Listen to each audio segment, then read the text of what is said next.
What's going on, YouTube? It's your boy Mustard back with another video, and today we here to finally discuss Avowed. Now let me really get into this game because there's a lot to really get into. All right, you are a godlike chosen by your god, and yeah, because I feel like that even though they don't talk about it, there's more than everybody has like their own god and like a way or something like that. But you are here to investigate. I call it a disease that's been literally killing people, making people go crazy, all these other things. So here you are at the beginning of the game, about to go investigate the disease, and you get your ship crashed by because you got attacked by your own people. Okay, and once you get into here, you get sent on this island, and you pretty much have to find your way off. Now, that you see now, I'm talking to this guy Garrick, and he's gonna help you get on your journeys to get off this island. Which there's another girl that you can pick up as a companion to on this island. I literally forgot her name. I'm sorry. She was locked up. You let her out, and this is pretty much like the first 20-30 minutes of the game or whatever. It's gonna show you how to play. It's gonna show you how to do all this stuff, which I'm really gonna dive deep into here because there's a lot of systems going on and stuff like that. So yeah, pretty much the first thing was to get off the island. Disclaimer, by the way. Pillars. This game takes place in the Pillars of Eternity universe. I know that's a whole game. I have not played that game, so people who have played that game, you are very much allowed to shun me on this. That is strike one for me because I've never played those games before. But anyways, once you do that, you eventually get off this island after, beating up on some, people and stuff like that, really learning the mechanics of the game. After that, before you get off the first island, you defeat the first boss. I do add a shout out to RIP my people from the beginning, the two companions, Garrick and the other girl, because legit after this, you probably see them once and never play with them again.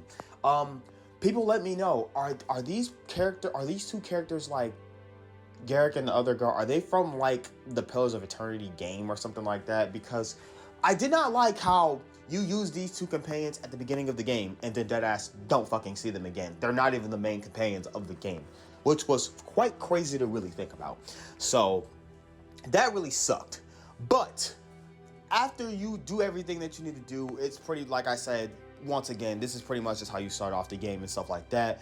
So then you go on to your first island, which is Dawnshore. Now, Dawnshore is really where this game kicks off. You get on, like I said, it's on like a port. I wouldn't say port, more like a beach-ish area. And you really find out about the disease that is known as the Dream Scourge. And the Dream Scourge, like I said, it kills people and makes them crazy.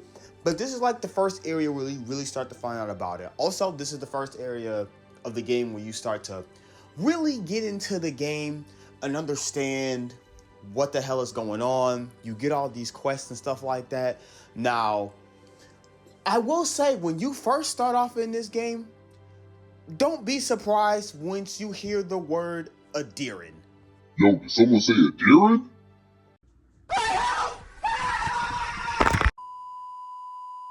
That's how it honestly freaking feels when you tell anyone from this game that you're a Deeren. You're not like that at all. It's low-key racist as hell. I'm not even gonna hold y'all up. But anyways, Dawnshore, the first town is Paradise. First town is Paradise. And before you go into Paradise, you do meet your first companion, Kai, who's from the Reptilian. I don't know how to pronounce that word, bro. I ain't gonna even hold y'all up. I'm gonna put it on the screen for y'all, bro, because I can't say words to save my life. But he's the first companion you meet.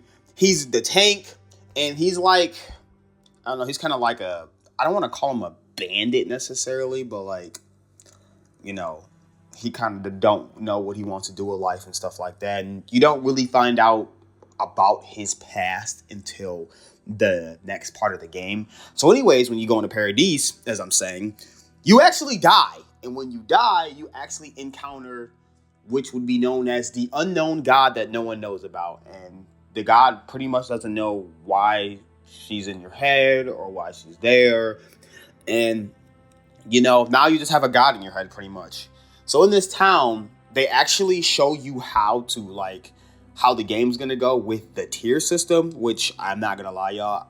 The tier system, to me, I think is legit, like, the worst thing about this game. Like, I'm gonna get more into it, but like the tier system to me is just bad. Like, it's not good at all. It's like more or less of like rare, and then you gotta level up like 3 times, and then you go up to, I think you go up to like, I forgot what purple was. I think it's exceptional, and then it's like superb, and then it's like legendary. But you gotta level up the stuff like 3 times before you can go on to the next, like, before you go from like rare to like exceptional or something like that. So like the tier system to me is bad because it's like badly implicated for the enemies too. I really wish they would have done a different system for this. I understand why they tried to do it this way because it's like a safe option if you want me to be honest, but like it's not good. Like, to me, it wasn't good at all. But moving on from that, you do meet Lodwin or Ludwin, which apparently she's from Pillars of Eternity. Apparently you have like interaction with her or something like that. But like, yeah, what you have different choices in this game, and you're literally going to decide whether to be on her side or to go against her, which I chose to go against her because I wanted to find the best way to get rid of the Dream Scourge is what your main objective is. Her objective is, if anyone has a Dream Scourge or anything, just straight up kill him. Like, I ain't gonna lie, she stood on some gangster shit. I ain't gonna lie to y'all. Like, she was like, yeah, you had the Dream Scourge, out, done. And she got her group too, the Steel Garrote. That's like her group of like soldiers, which is like the best soldiers. Like, it ain't no, it's some D1 motherfuckers. You know what I'm saying? Like, my bad, you too, but it's some, you know, if you ain't D1, you got to get the hell on out of here. But yeah. After you meet her and stuff like that, and you realize that there ain't much people that can really help you stop the Dream Scourge in Dawnshore, you would try to find an Animancer, which I'm going to get more to that in just a second here. So the Animancers are very much known in the next place of Emerald Stair. So you go to Emerald Stair to find, if you can find an Animancer, to possibly get help so you can stop the Dream Scourge. The second place, Emerald Stair, is a very interesting place. Well, when you first get there, of course, you're not going to get to the main city. You run into, like, this pink-haired, like, I'll just call her a cat necessarily because I have no idea, like, what she's supposed to be.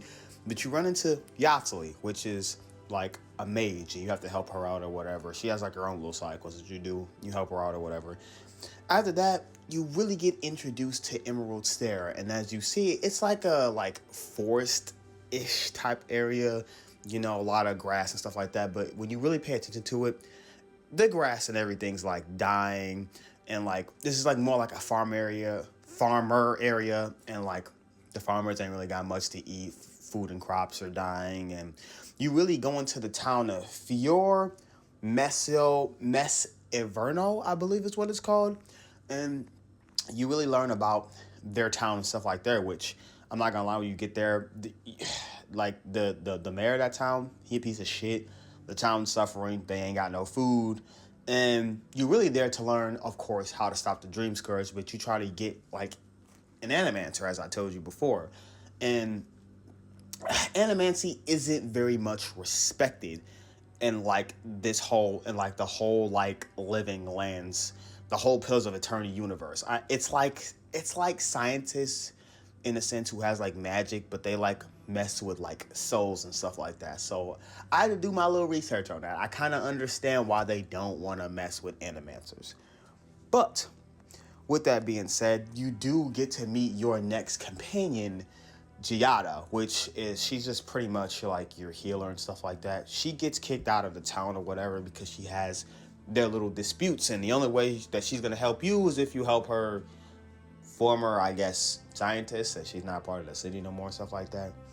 So anyways, you pretty much help them out and stuff like that, and you pretty much get her on the team, and you learn about animancy and all this other stuff. Now, while you're away, she helps you with, she tries to use her own little tricks or whatever for her animancy, so you can try to stop the dream scourge and stuff like that. And also at the same time, you learn about Kai's like next story, part of his story, as you figure out that he had like a lover, a person who he really cared about. You go to his house, and it's just more about you finding out about Kai's past and who the people that he cared about and stuff like that. So his story gets really interesting. And like I said, I'm just leave it off as you got to the guy's house, because like the guy wasn't there. You found like items, and then Kai kind of talks about his past a little bit and what this dude meant to him. And he kind of puts it like he was more like a mentor or somebody who really saved his life back then. But finding out all that, you then find out that, and I'm gonna see if I can put the picture up for y'all, because it was on some straight AEW bullshit, that you look at Fiora and Lodwin, if you don't side with her, she legit just straight burns down the whole city, her and the Steel Garrote, and they just say, hey, F you, because like we stopping the Dream Scourge at everything possible. I told y'all the first part of this video. I told y'all they some D1 motherfuckers. I ain't gonna even say the rest of them. They some D1 haters. I ain't gonna hold y'all up. It don't matter what they do. So once they burn down the town and you have your animator and stuff like that, she just burned the whole town and the whole city of people out of a home. Like they ain't got no homes no more. So when they don't got no homes, you only got one little step left to do necessarily. You can either A, decide to side with her at the end of all of this, or B, you could help townspeople, and the townspeople are going to either go back to, the first area, Dawnshore, or Paradise, where, like I told y'all before in the beginning, Adherents ain't liked at all. So, like, yeah, she was probably going to put them in some slave camps. I ain't going to even hold y'all up. She was going to be pretty brutal about it. Or they could go on to the next area, which is not very liked either. It's pretty much where like the stragglers go, is kind of how they put it. You go to the next area, Shatterscarp. Seems like campaign was forgotten more at 11. Yeah, guys. I forgot to talk about Marius. You meet Marius in Dawnshore, and he's like your archer of the team. And I'm not gonna lie to y'all, he is the worst companion for me in this game. The only reason why he joins you is because, one, in Dawnshore, you end up needing like another companion to fall back on after getting Kai. And his whole reason was for joining you was like, yeah, I'll help you. I'll be your guide and show you the way through the living lands. But like every time you try to make a decision on nothing, he acts scary. And he's like, oh, I don't think you should make this decision. He does it until literally the end of the game. Like, even when you have to help him with his problems, he acts like, I don't want to call him the B word, y'all, but this is just how he acts in this game. He's very frustrating as a companion. Like in battle, is he all right as a companion? Yeah, he's all right in battle, but like literally everything else, like he is just a fucking terrible companion. He's terrible. Like, may sound like some D1 hate coming from me, but that's just how it is. So like I said, we're going to go into Shatterscarp now that I've discussed Marius. And actually, we're going to get back to Marius later on in the video to discuss why I don't like him even more. Because, like, Marius is Marius. Shatterscarp, oh Shatterscarp. Now, you come here, of course, for like I told you earlier, you come here to really find a home for the people of Fiora after they lost their home to the Steel Garrote. Now, coming here, the city in this town is Thirdborn, and they got like their own dream. Of course, everybody has a dream scourge problem, but theirs is like the worst out of like all of the areas. So when you go to help Thirdborn, they're already getting like overrun and stuff like that, and you have to help them. Now, interesting key note to keep. This is where Kai grew up at. This is his actual home that he left 6 years ago. He left for his own reason. I think he just ran away or something like that. You do find out more about his past, the dude that he cared about. Like I told you, it was like, at first it seemed like it was like a mentor student type of thing, but the dude that he cared about, he actually loved him and really cared for him. So this is kind of where his story kind of like really ends off at, like saying his goodbyes to the person who made him the man that he is. But he had trouble really struggling with how to honor this dude and really do all these other things for this dude. So you help him along the way with that. Now, in Shatterscarp also, you finally get Yachtsley as a companion. You meet her in Emerald Stair, but you finally get her like in Shatterscarp, which I guess, okay, it's weird. Now, the reason why the Dream Scourge is so bad here is because there's a temple here. And yeah, I'm finally going to talk about the unknown god again that I haven't mentioned since earlier. She has a temple here, and you really go to that temple and you do these trials to understand like why the god is here, because the god's like pretty much doesn't know anything either. You find out that the god's name is Sapadal, and you know, depending on what map you're on, you can literally search through the map and like look for the memories of like what happened to Sapadal in the past, and they'll tell you and stuff like that. And you can literally get like abilities and stuff like that if you find these memories. But when you're in this temple and you find Sapadal's like big Adra, it's like a big crystal rock. It's just called an Adra in this game. Like I said, you find out that her name's Sapadal, and that eventually you can either decide to go against her, or you can let her help you, because we're still trying to figure out the big reason of what's going on with the Dream Scourge and why it is necessarily happening. So to even get into this temple, because the power is so strong that it like not let you in, you need help from a archmage known as Rengrim, which once again, Pillars of Eternity, I don't know this game, so like I'm cooked right here. You need Rengrim's help because she's the only like mage who's powerful enough to actually get you into this temple or whatever. So you get her help, which that takes a little bit of a minute, because I think that quest within itself is like 20 to 30 minutes long. Like that dead ass, like she was playing mind games with you, like when you were trying to get her help.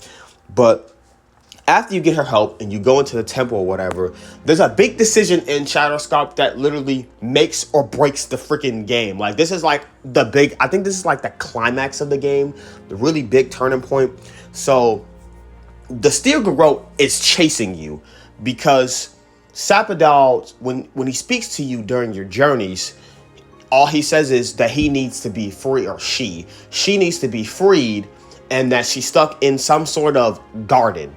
And you're going your way throughout this game, yes, to stop the Dream Scourge, but to also help Sapadal like break free. And the Steel Garrote and Lodwyn knows about it. They know about what the hell is going on.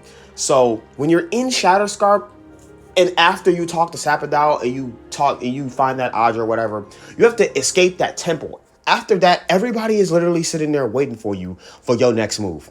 And after that, this is where things get really iffy.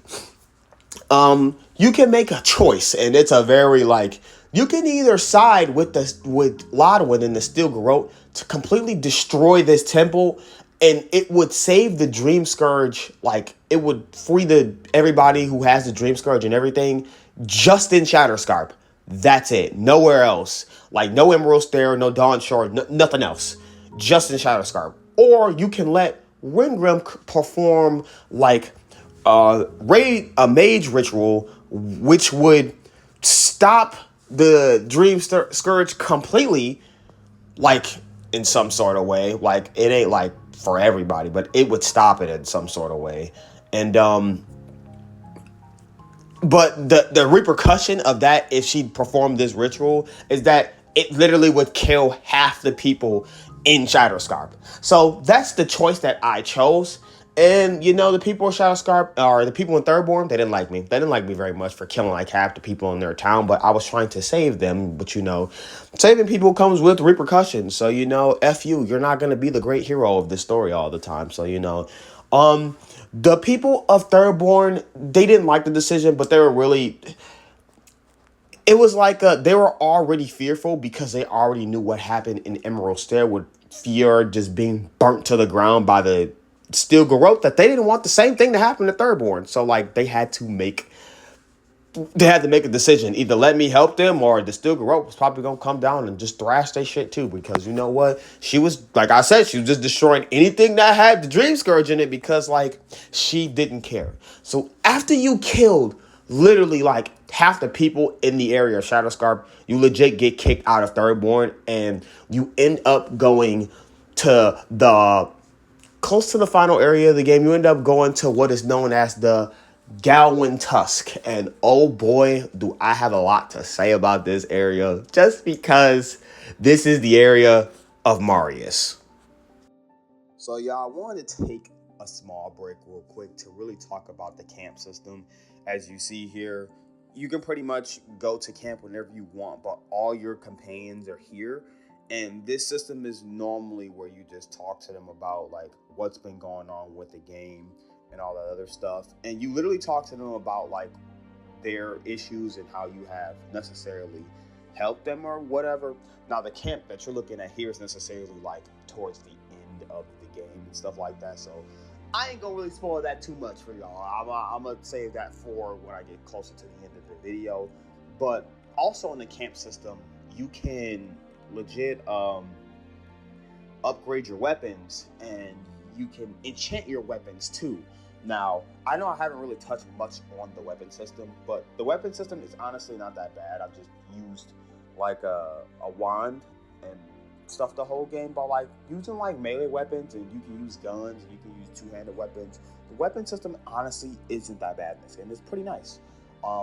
With all that being said, but like I said, the tier system, I just hate it because you gotta use like 3 things to upgrade it and stuff like that.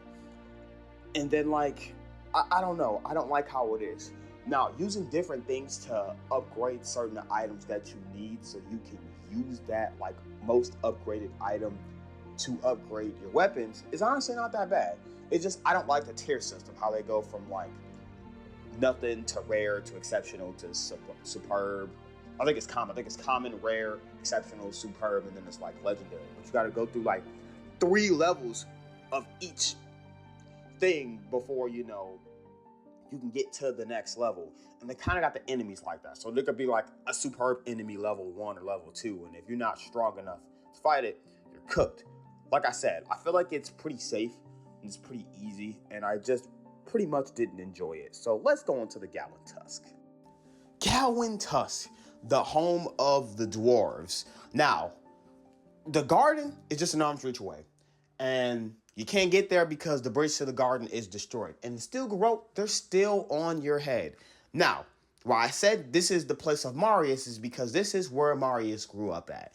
And they have a place called Solus, which is the home of the dwarves, which they call it a home. I call it a prison because, some people believe that their god keeps them in that one place, to keep them safe, which I can see why, because it's kind of, it can be half true necessarily.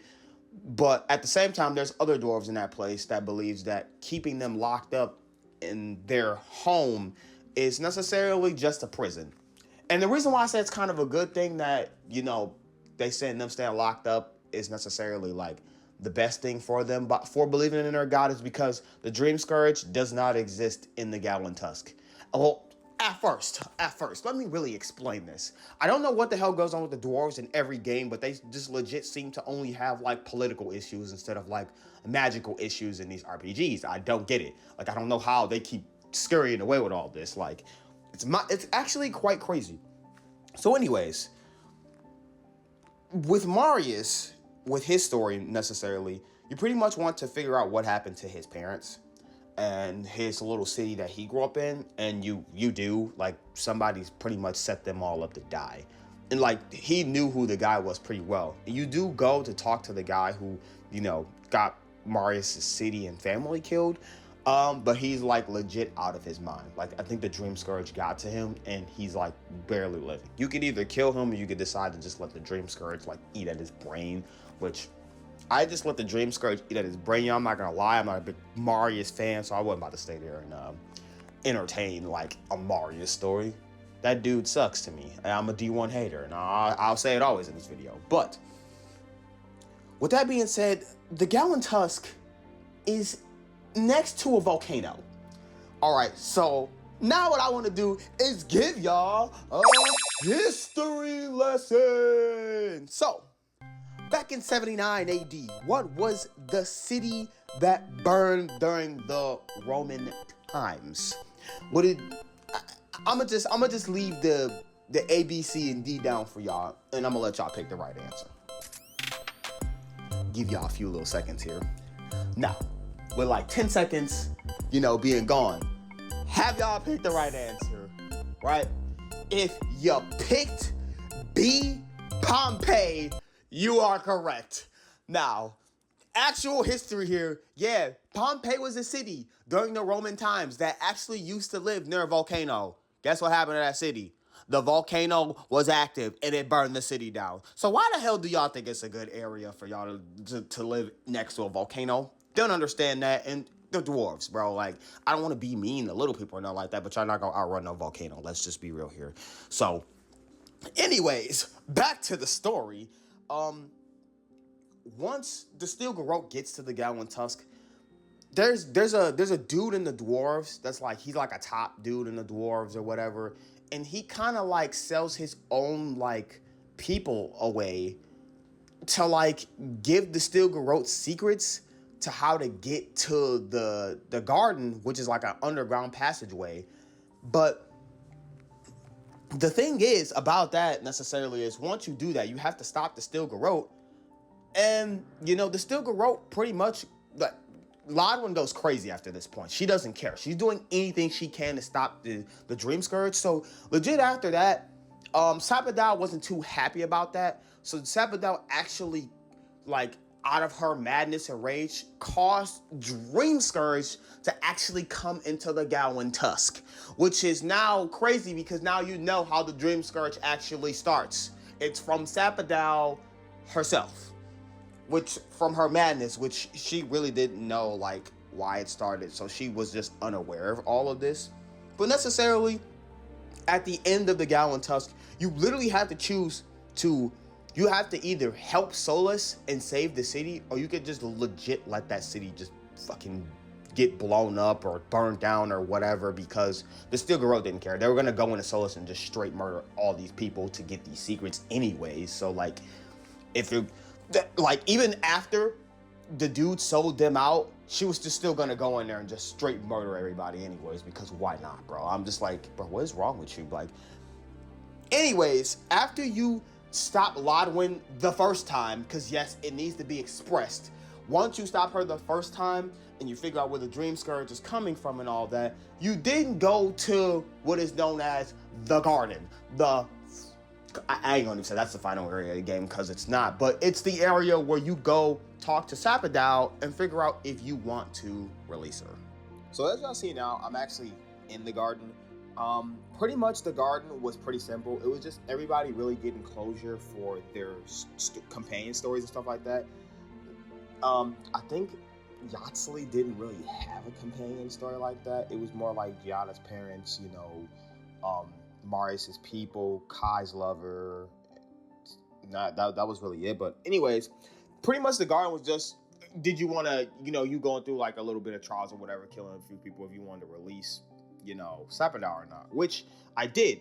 Once you release her, you go, 2 weeks have actually passed because time doesn't matter in the garden. And when you go back to the last area, which is Dawnshore again, but it's Dawnshore destroyed because Lodwin has a crash out because you decided to let out Sapodao and you didn't, she couldn't beat you to the garden. So she just straight went back to Paradise and started killing people, like dead ass. Like she just crashed out. So when you come back and 2 weeks have passed, you pretty much gather with all the town, like all the like mayors or like, leaders of the town. So you pretty much decide rather how you want to stand on this politically. And I just chose that, I'm gonna let the living lands do what they want to do.